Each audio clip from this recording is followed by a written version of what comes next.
천안시 주요 현안을 점검하는 시정질문이 의회에서 진행됐습니다. 의원들은 지난 8월 열린 천안 K컬처 박람회 정체성과 불당동 과밀합금 문제 등을 지적했습니다. 충청권 4개 시도와 민간기업으로 구성된 KUAM 드림팀 컨소시엄이 전국 최초의 초광역권 도심항공교통 상용화를 위한 업무 협약을 맺었습니다. 그동안 국립공주박물관에서 보관 중이던 세종시 대표 역사인물인 남이웅과 의령 남씨집안 유물 등 68점이 세종시립민속박물관으로 이관됐습니다. 시청자 여러분 안녕하십니까? BTV 뉴스입니다. 천안시의회에선 지역의 주요 현안을 점검하는 시정질문이 진행됐는데요. 지난 8월 열린 천안 K컬처 박람회와 과밀합금 문제 등이 도마 위에 올랐습니다. 송용환 기자의 보도입니다. 박상돈 시장의 대표 공약이었던 천안 K컬처 박람회. 지난 8월 11일부터 닷새 동안 축제장인 독립기념관에는 13만여 명이 다녀갔고 민족문화 정신에 대한 재해석을 통해 차별화된 신한류를 제시했다고 시는 자평했습니다. 그러나 천안시의 보가영 의원은 시정 질문에서 천안만의 색깔이 보이지 않는다며 박한 평가를 내놨습니다. 다른 지역에도 한복이나 음식 등 K컬처를 담은 축제가 열리고 있고 문화체육관광부와 한국관광공사가 발표한 K컬처 관광 이벤트 백선과 지역 문화매력 백선 등에도 천안 박람회는 포함되지 못했다는 겁니다. K컬처는 천안이다라고 자찬했지만 외부의 평가는 가혹하기만 하다라는 걸 좀 보여드리고자. 이에 대해 박상돈 시장은 천안 박람회는 우리나라 K컬처를 집대성했다는 데 의미가 있다며 박람회 기간 외부 평가 또한 긍정적이었다고 밝혔습니다. 그거는 그 나름대로의 가치가 있는 것이지만 우리가 보여주려고 하는 것은 집대성된 한국의 K컬처의 그 모든 것입니다. 시정 질문에선 불당동 과밀합금 문제도 언급됐습니다. 오는 2026년 10월 지하 7층, 지상 49층 700여 세대의 주거용 오피스텔이 지어질 예정인데 이미 포화 상태에서 준공 이후 과밀 문제가 더 심화될 것이라는 우려를 쏟아냈습니다. 답변자로는 천안시 건설교통국장이 나섰지만 사실상 화살은 충남교육청에 향했습니다. 문제 해결의 최종적인 키맨이 누구고 이니셔티브를 쥐고 이런 문제 협의체를 만들어야 될 기관이 어디예요? 교육청 아닙니까? 교육청 아닙니까? 네. 근데 이걸 무슨 강 건너 불구경하듯이? 이 밖에도 이날 시정 질문에선 불당동 원형6교의 유지 관리 문제와 장제천 악취 민원 등이 거론됐습니다. BTV 뉴스 송용환입니다. 최근 미래 교통수단으로 하늘을 나는 차로 불리는 도심 항공교통이 주목받고 있죠. 세계 여러 나라가 이 시장을 선점하기 위해 나서고 있는데요. 이런 가운데 충청권 역시 관련 산업 생태계를 조성하기 위해 민간 기업들과 손을 맞잡았다고 합니다. 김우순 기자의 보도입니다. 헬리콥터를 닮은 작은 비행기가 도심 항공을 누빕니다. 차세대 교통수단으로 주목받고 있는 도심 항공교통, 일명 UAM입니다. UAM은 전기 동력을 사용해 소음이 적고 수직 이착륙 기술을 통한 빠른 이동으로 도심 내 교통체증과 환경오염을 줄일 미래 운송체계로 주목받고 있습니다. 이러한 UAM이 충청권 하늘을 누빌 날이 머지않았습니다. 세종을 비롯한 충청권 4개 시도와 SK텔레콤, 한화시스템, 티맵모빌리티, 한국공항공사로 구성된 이른바 KUAM 드림팀 컨소시엄이 초광역 도심 항공교통 상용화를 위한 업무 협약을 맺었습니다. 기존에도 UAM 관련 자치단체와 기업 간 업무 협약은 있었지만 여러 광역단체를 연결하는 협력 사례는 이번이 처음입니다. 충청권이 합심하여 전국 최초로 초광역형 UAM 산업 육성을 위해 모였다는 점은 너무나 큰 의의가 있다고 생각합니다. 민간기업 중심의 KUAM 컨소시엄은 테스트베드 구축의 최적지로 충청권을 선택했습니다. 충청권은 대한민국의 지금 중심에 있는 지역으로서 이제 다른 시도들과는 달리 지금 4개 시도가 같이 이 메가시티를 해서 광역권을 만들어서 함께 추진을 하기 때문에 훨씬 더 시너지가 날 수 있다고 생각합니다. 이번 협약을 계기로 충청권 4개 시도는 UAM 운용 부지 확보와 인허가 등 행정 절차를 지원하게 되며 K-UAM 드림팀 컨소시엄은 상용화에 필요한 인프라 구축과 인력 양성 등 UAM 생태계 조성에 나서게 됩니다. 제일 좀 앞서가는 그런 기업들인데 이 기업들이 우리 충청권과 함께 이렇게 손을 맞잡았다 하는 의미는 앞으로 UAM 그 사업을 우리 충청권이 선도할 수 있다 하는 2040년 예상되는 UAM 시장 규모는 1,700조 원. 이번 협약을 통해 충청권이 관련 산업을 육성하는 전초기지로 자리매김할지 주목됩니다. BTV 뉴스 김우순입니다. 천안은 민촌 이기영 선생 등을 배출한 곳이지만 제대로 된 문학관이 없어 문인들의 아쉬움이 컸는데요.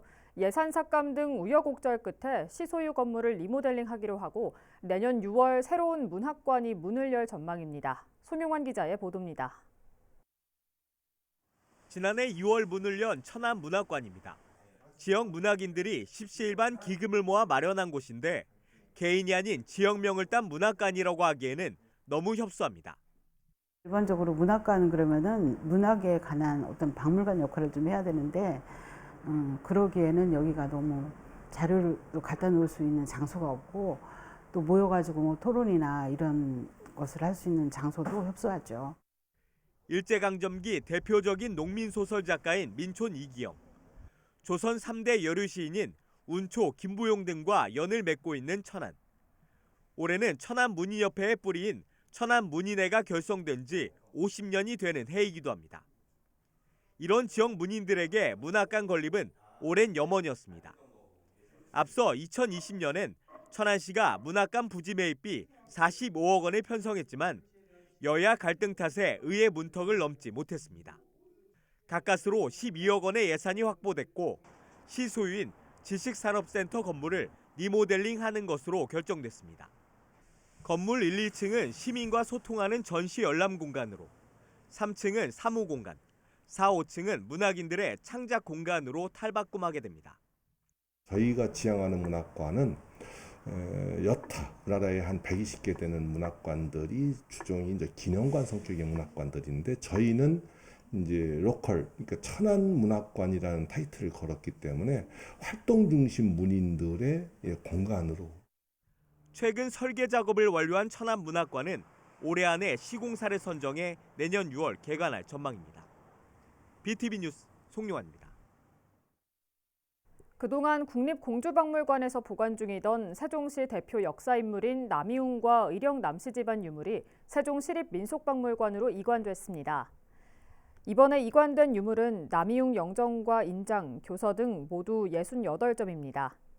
세종시 관계자는 행복도시 개발부터 10년 넘게 타지에서 보관되던 유물이 시립박물관 건립을 계기로 한자리에 모이게 돼 의미가 있다며 앞으로 세종시 관련 유물을 적극 수집해 지역 역사를 조명하는 데 적극 활용하겠다고 전했습니다.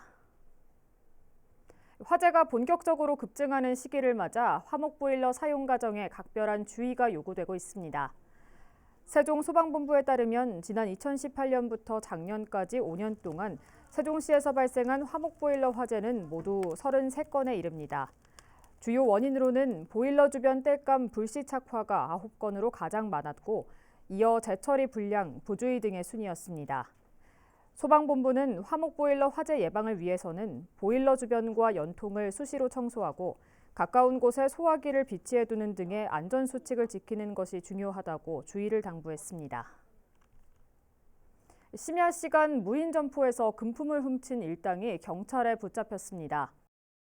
천안 동남경찰서는 특수절도 혐의로 21살 A씨를 구속하고 10대 B양을 불구속 입건했습니다. A씨 등은 이달 초부터 2주 동안 새벽 시간 인적이 드문 무인 점포 20여 곳에서 현금 600여만 원을 훔친 혐의를 받고 있습니다.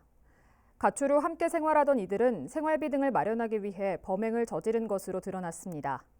경찰 관계자는 A씨 등이 전동 킥보드를 타고 이동해 추적에 어려움을 겪었다고 밝혔습니다.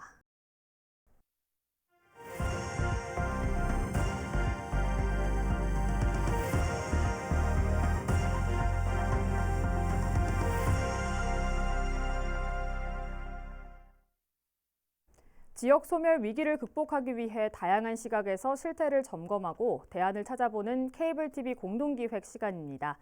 이번 시간에는 각 지역의 분권이 과연 제대로 갖춰질 수 있을지에 대해 알아보려 하는데요. 먼저 내년 특별자치도 출범을 앞둔 전라북도는 희망과 기대를 이야기합니다. 그간의 낙후와 예산 소외, 또 호남 안에서 겪어온 역차별이 특별자치도 출범으로 어느 정도 해소될 것이라는 청사진을 제시하면서인데요. 하지만 분권의 과정에 대한 우려와 걱정도 함께 있습니다. SK 브로드밴드 박원기 기자가 짚어봤습니다. 내년 특자도 출범을 앞두고 전라북도가 바쁩니다. 일찌감치 꾸려진 TF팀이 특자도에 필요한 전북형 특례 발굴과 논리를 개발하고 있습니다. 전북만의 색깔은 분명히 하되 중앙과는 유리돼선 안 된다는 명제를 지켜야 합니다. 우리가 특별자치도로 바뀌고자 하는 가장 큰 이유는 우리 전라북도만의 색깔을 가지고 타 시도에 비해서 우리의 강점을 최대한 살려서 우리의 독자적인 발전 방안을 마련해보자 라고 하는 것입니다. 특별자치도가 출범을 하면 일단 재정 안정성과 특별지원, 권한의 대폭 확대가 기대됩니다.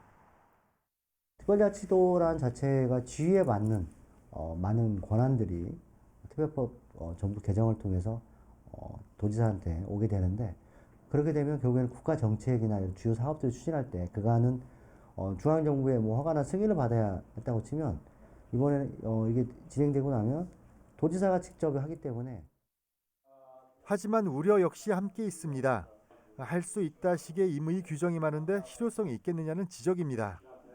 다른 상위법과 충돌을 할 경우 행정력 낭비가 예상됩니다.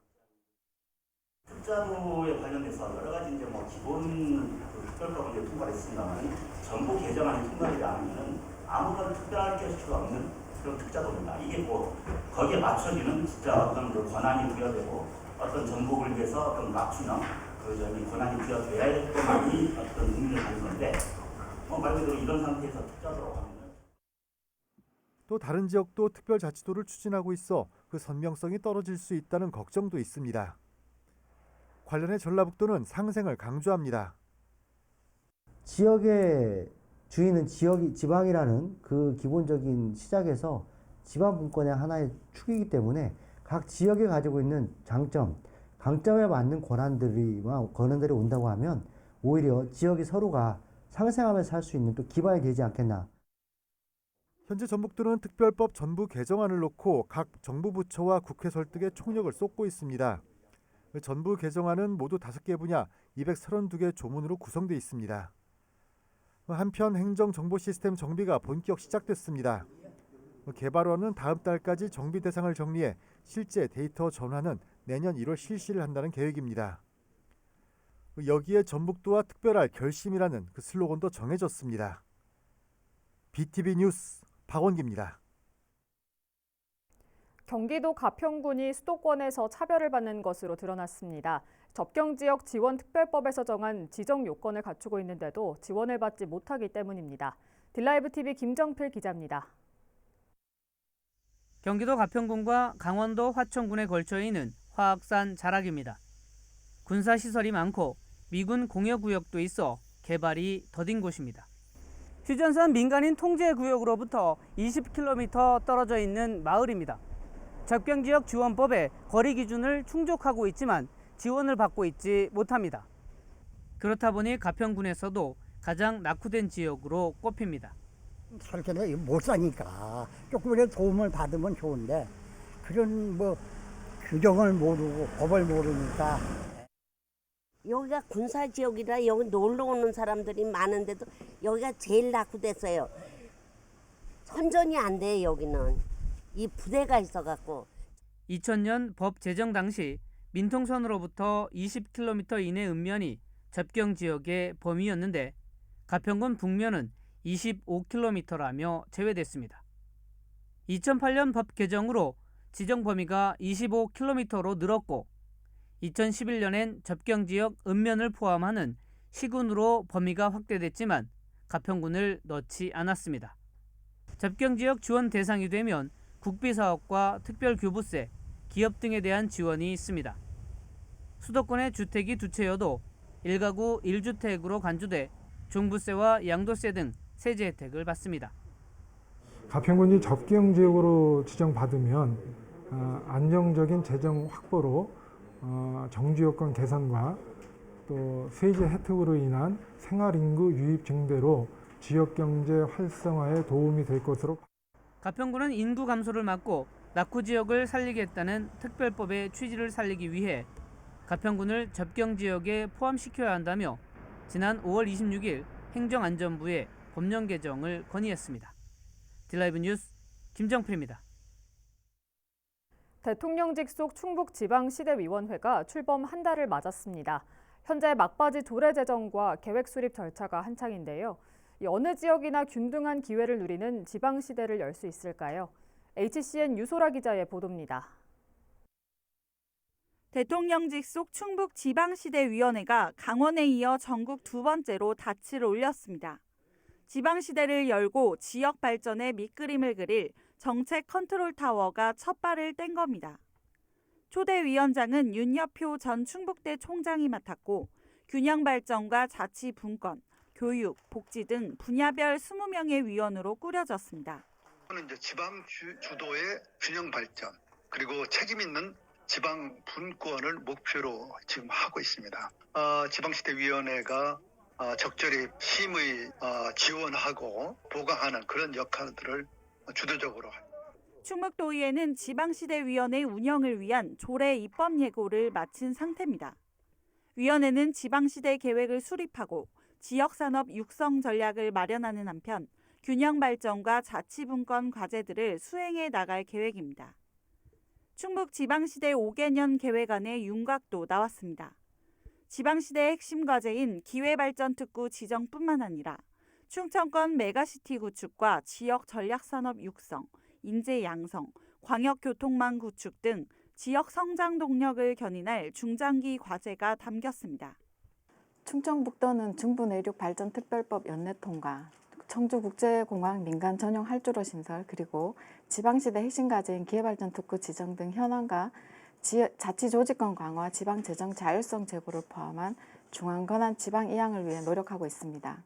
하지만 지역사회의 기대가 긍정적이지만은 않습니다. 위원회가 애초 예산 집행 등의 권한이 없는 태생적 한계를 안고 있기 때문입니다. 대통령에게 자문하는 정도의 기능으로 실질적인 지방 분권, 균형 발전의 컨트롤 타워 역할을 할 수 있을지 의문이라는 겁니다.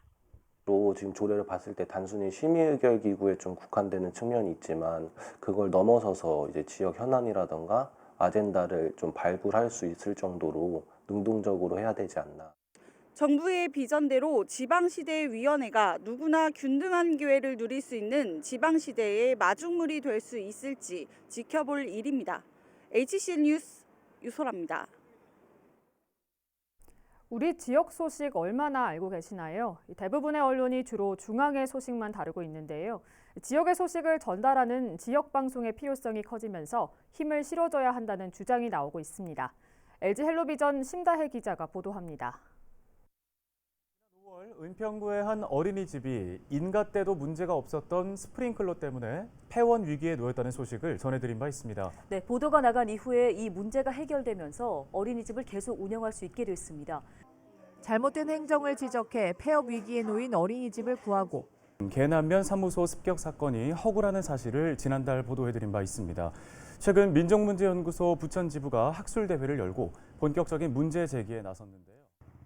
지역의 잘못된 역사도 바로잡게 된 건 바로 케이블 TV 지역 채널의 보도 때문이었습니다.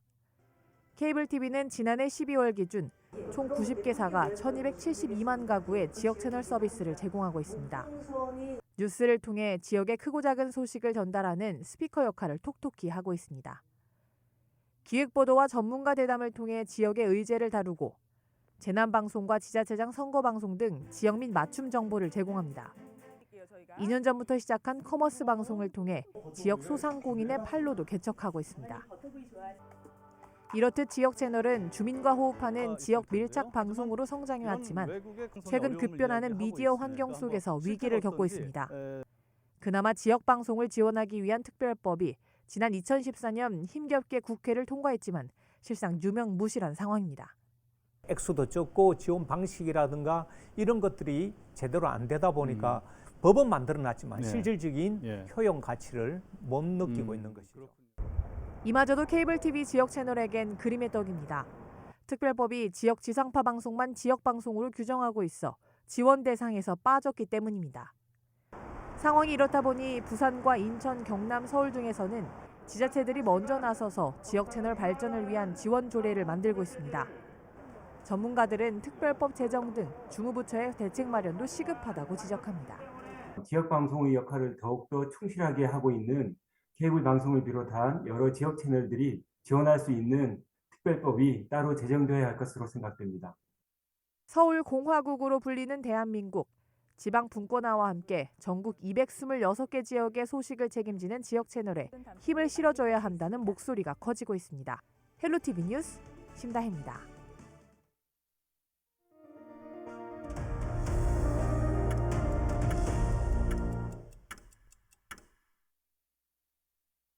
아산시는 다음 달 17일부터 19일까지 충무공 이순신 장군 순국일에 맞춰 제1회 이순신 순국제전을 개최합니다. 이번 순국제전은 4.4km 구간의 장례 행렬을 왕실 규모로 재현하고 인문학 콘서트와 체험 행사 등이 진행될 예정입니다. 또 국가무형문화재 제1호인 종묘제례악 보존회에 충무공 현충 제례악과 일무 공연 등도 열립니다. 천안시립무용단은 다음 달 3일 천안예술의 전당 대공연장에서 제21회 정기공연 희희낙낙을 개최합니다. 이번 공연은 김용철 예술감독의 안무로 계절 변화에 따른 삶의 곡선을 춤으로 담아냈습니다. 관람료는 R석 8,000원, S석 6,000원입니다. 코로나19로 인한 지역경제 침체로 한시적으로 운영돼 온 세종지역 공영주차장 1시간 무료 정책이 이달 말로 종료됩니다. 이에 따라 다음 달부터 요금이 정상화되는 곳은 종촌동과 아름동 공영주차장을 비롯해 이생활권 환승주차장과 도시상징광장 공영주차장 등 모두 5곳입니다. 정상화 이후 주차요금은 최초 30분에 500원으로 보다 자세한 내용은 세종시설공단 누리집을 통해 확인하면 됩니다. 가을철엔 건조하기도 해서 화재가 급증하는 시기인데요. 작은 불씨가 큰 화재를 부르는 경우도 있는 만큼 일상생활에서도 보일러 점검과 소화기 비치 등 화재 예방에 각별히 주의하시기 바랍니다. 이상으로 BTV 뉴스를 마칩니다. 시청해주신 여러분 고맙습니다.